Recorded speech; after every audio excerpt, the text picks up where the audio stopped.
Nick, I'm excited. I'm going to ask you to hold off on this graphic until we get to number 1, please. And we're going to start with number 5. He played 1 game for the Pittsburgh Steelers this year, and in that 1 game, well, he took the Pittsburgh Steelers from, pretty good, okay, 4-2, feeling good.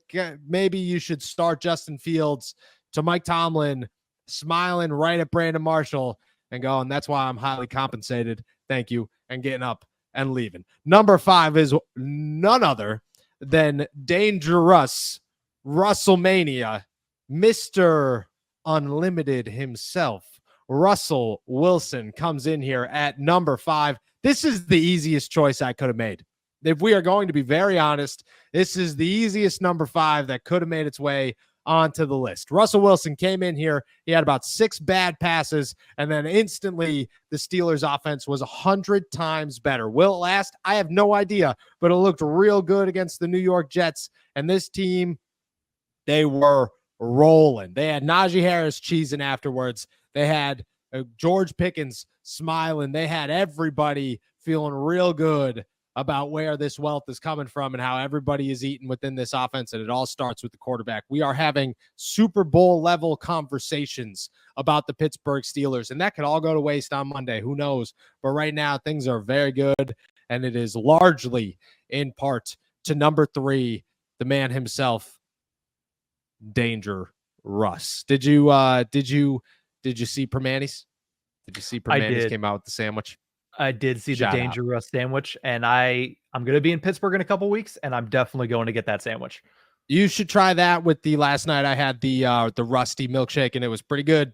It was pretty good. I might go get that with the Dangerous and potentially just have right there. Great combination. You're not doing anything for the rest of the evening after that, and you are going to have some serious heartburn in the middle of the night. But besides that, worth it. So I will let everybody know. Number 5, Dangerous Russell Wilson. Number 4, sliding back 1, and it is no credit to him. I mean, he continues to dominate this season. He is fighting Father Time, and man, he is winning big time. That is number 97, Cam Heyward. I mean, you're batting passes down left and right. This is no contest. Cam Heyward remains unbeatable by the age of football. I mean, you look at what players do nowadays, and yeah, they're good. But by 35, we're talking like Ndamukong Suh coming back with 3 games left in the season, playing 15 snaps a game so that he can make a playoff run with like the Tampa Bay Buccaneers. Cam Heyward's playing every snap for the Pittsburgh Steelers, absolutely dominating, walking off the field nimble and feeling real good about it. This dude is if his career ends and nobody talks about the longevity of what he was able to do and how good he was able to play as long as he did it, I mean, we are doing him a huge disservice. Cam Heyward comes in at number 4 simply because number 3, is on a tear right now. And we didn't have any offensive guys for 2 full weeks. 2 weeks, no offensive players for the Pittsburgh Steelers in our top 5 power rankings. We got 2 of them this week, and it is not anybody else other than number 22 himself. Najee Harris is an absolute animal right now, and he is doing things that only classic Najee Harris is able to do. He seems faster. He seems more agile. He seems a little bit swifter on the feet. Najee Harris is making people miss. He's running people over, and he's finding holes. He hasn't done any of that for weeks at a time throughout the last couple of years. And I don't know if he is now just only adapting to the Arthur Smith offense. I don't know if defenses are realizing, look, we could stop the run all day. The Steelers are going to beat us with the pass. So now they have to adjust, and it's hurting or helping the Steelers run offense. I have no idea. What I do know is that Najee Harris went over 100 yards 2 weeks in a row and looks like the most slept-on player in the AFC North. Everybody wants to talk about Derrick Henry. Everybody wants to talk about the return of Nick Chubb. Why are we not talking about Najee Harris? The dude is a freak. He deserves all the recognition right now, and I will put him at number 3, and I will feel very good about the Pittsburgh Steelers running game behind number 22, Najee Harris. Before we dive into the top 2, I'll ask you your opinion on these 3. Russell Wilson at 5, Cam Heyward at 4, and Najee Harris at number 2. A big change to our top 5 power rankings in week 8. Yeah, I'm loving the offense. 2 back-to-back weeks with 30 points. It would be disgraceful. Not disgraceful. It would be, what's the word I'm looking You're for? close.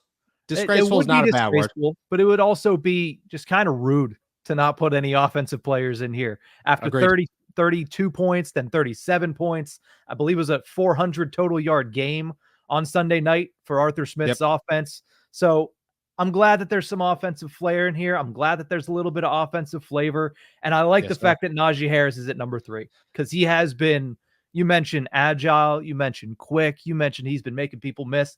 He's running angry too. And that's when Najee Harris is at his best, is when he's running angry. There's been a couple of those runs where he's getting so much steam going that he's just bouncing off of defenders because they just can't help but bounce back 5 yards after coming into contact with 22. So I love that Najee's bumping up again. Nothing wrong with Cam Heyward the way he's been performing, but Najee has just been at that other level that he deserves to go from unranked, not even honorable mention, to jumping in there at number 3. So I like Najee up there. I like Russell Wilson up there as well. Best quarterback play we've seen since Ben retired on Sunday in a single game performance. So yeah, I think it's warranted as well, especially considering that's the base. That is game 1, my friends. What happens in game 2 against the Giants? What happens in the back half of the season when the lights get bright? Does Dangerous get brighter too? I mean, we'll have to wait and see. But I'm liking the fact that he's debuting here at number 5. So I like your list so far, and I'm intrigued to see the reaction for the remainder of the list. So let's just get to it right now. I am as well. We have a massive change up here with number 2 and number 1. There's this chill in the air. The leaves are hitting the ground, and football is every single weekend. And that, my friends, is what fall is all about. You can make each weekend even more exciting by getting into the action with our partners, DraftKings, the number 1 place to bet touchdowns. And right now, all new customers who bet $5 instantly get $200 in bonus bets. Just download the DraftKings Sportsbook app, sign up using my promo code ALLSTEELERS, and guess what? The crown is yours. That's $200 in bonus bets instantly. You could stay in on the action and use that $200 in bonus bets to bet anytime touchdowns on DraftKings, because DraftKings is the place to bet touchdowns. If sports betting is not yet available in your state, don't worry. You could still join in on all the fun with DraftKings Daily Fantasy and have the shot to win cash prizes. Download the DraftKings Sportsbook app now. New customers who use my promo code ALLSTEELERS and bet just $5 on any wager get $200 in bonus bets instantly. That's promo code ALLSTEELERS only at DraftKings Sportsbook.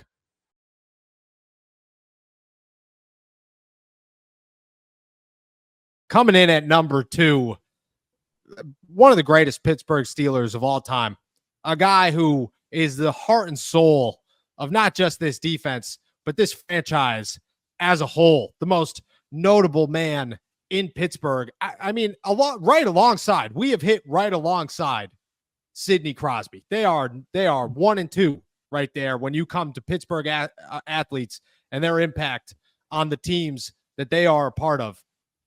And all season, I mean, it's the easiest number 1 in the book until somebody else takes it. And TJ Watt, my friend, is having one unbelievable season. And nobody take number 2 as a shot, a stab, a downgrade, nothing. This is simply number 1 making way too much noise not to be number 1. But number 2, my friend, is TJ Watt, following the one, the only. 51 tackles, 2 tackles for loss, 1 quarterback hit, 1 fumble recovery, 1 forced fumble, 3 pass deflections, and 1 interception. And the man stealing everybody's hearts in Pittsburgh because he is an absolute freak. And I do not know how he was not signed sooner than he was. And I have no idea how none of us knew who this guy was before he showed up in Pittsburgh and he had to be convinced, or everybody had to convince him or you or us who this guy was and that he was going to make an impact, that he was the better move than Justin Simmons and Jamal Adams and everybody else who went on a red hot free agency market. that somehow the Pittsburgh Steelers got the best safety signing of the entire offseason, and quite frankly, possibly the best offseason signing on the defensive side of the football in general.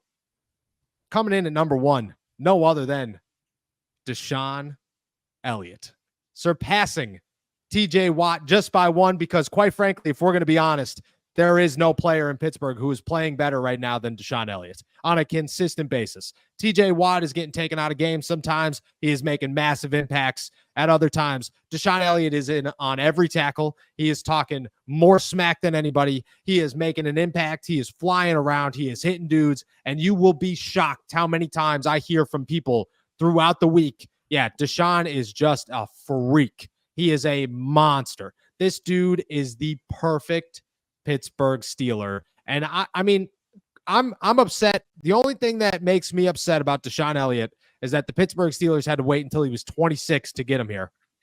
Because if this dude was here from the jump, him and Minkah Fitzpatrick would have done crazy things the last couple of years. Him and TJ and Cam and Minkah would all be one big group right now of these are the most dominant players in Pittsburgh. And it's okay, he's late to the party, but he's still going to make his impact. I'll ask you, Deshon Elliott, number 1, TJ Watt, number 2. Am I wrong here? Am I wrong? I don't think you're wrong, especially coming off of a week. This is a week-to-week thing where listen, TJ could go off against the Giants. They gave up 8 sacks last week. I think that you can try to game plan for TJ Watt, but if you're giving up 8 sacks, TJ's going to eat a little bit. He can be right back up there in the number 1 next week. But last week he had 1 tackle, which listen, a lot of that was scheming. A lot of that was game planning. And they're going to do that to TJ Watt, because if you're going to pick one player to take out of the Steelers defense, you're going to try to take out TJ Watt. But that means other people have to step up, and nobody has stepped up more consistently than Deshon Elliott. So I love the fact that you got D. Elliott here, as Mike Tomlin calls him. I like that you're talking about TJ Watt and the lengths and the ways of he's right up there next to Sidney Crosby. I mean, it sounds like an absolutely awful law firm, but Sidney Skeens and Watt sounds like a tremendous trio for the city of Pittsburgh going forward. But I like your list. I like it coming off of a game like this. I love the fact that there's some offensive flair to it, but I don't think there's any other direction you could have gone than Deshon Elliott as your number 1. Nope. No, you cannot. And if there is a stat that I wish we had, that I wish somewhere, somehow you were able to find, it was how many tackles does Deshon Elliott come up with where the guy gains less than 2 yards? Because those don't count as tackles for loss. But there are countless times, so many times a game, where you are looking at Deshon Elliott make a tackle a yard past the line of scrimmage from a pass that he probably wasn't even covering. He's just there making plays. Deshon Elliott is the future of the Pittsburgh Steelers secondary, right next to Joey Porter Jr., right next to Minkah Fitzpatrick, hopefully right next to Dante Jackson, and potentially right next to Beanie Bishop, who should be an honorable mention. He is not going to make the top 5 simply because, and shout out to Redman here. I mean, I want to make him an honorable mention, but we'll make him an honorable mention for this week alone, because the grand scheme of things, the whole picture is not the prettiest right now. But that one game was phenomenal. And Beanie Bishop showed everybody exactly why Beanie Bishop deserves to be in Pittsburgh, and exactly why he's the starter, and exactly why people should be super excited about the future of Beanie Bishop. And he's going to get his football signed by Aaron Rodgers, which is even cooler.